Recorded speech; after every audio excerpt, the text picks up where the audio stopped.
বাংলাদেশ ভারত সীমান্ত ঘেঁষে একটি ভুট্টা খেতে হঠাৎ আছড়ে পড়ে একটি রহস্যময় ড্রোন।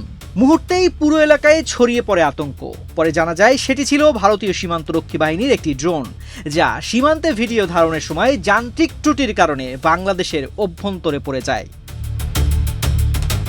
৫ মে মঙ্গলবার দুপুরে লালমনিরহাটের পাটগ্রামের বুড়িমারি ইউনিয়নের মোগলিবাড়ি সীমান্তে মেইন পিলার ৮৪১/৮S এর কাছাকাছি এলাকায় ঘটনাটি ঘটে। 200-র বেশি সার্ভিস ও ফিচারে লেনদেনের সব বিকাশ অ্যাপে সম্ভব। ড্রোনটি উদ্ধারের পর ওই সীমান্তে টহল জোরদার করেছে বিজিবি। স্থানীয়দের ভাষ্য অনুযায়ী তিস্তা ব্যাটালিয়নের অধীনে বুড়িমারি বিওপির দায়িত্বপূর্ণ এলাকায় ঘটনাটি ঘটে। বিএসএফ এর ৯৮ এর হিমালয় ক্যাম্পের একটি টহল দল সীমান্তে ড্রোন দিয়ে ভিডিও করছিল। এ সময় সীমান্তের পাশের জমিতে কাজ করছিলেন এক ব্যক্তি। তার মাথার উপর দিয়ে ড্রোনটি উড়ে যাওয়ার সময় হঠাৎই সেটি যান্ত্রিক ত্রুটির কবলে পড়ে। এরপর বিকট শব্দে পাশের ভুট্টা খেতে আছড়ে পড়ে ড্রোনটি।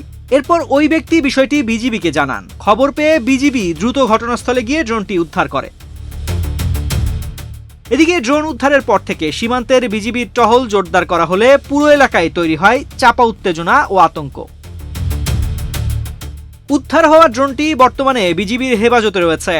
বিষয়টি ঘিরে শুরু হয়েছে আইনি প্রক্রিয়া আর সীমান্তে বাড়ছে নজরদারি। তানজির রহমান, বাংলাদেশ প্রতিদিন।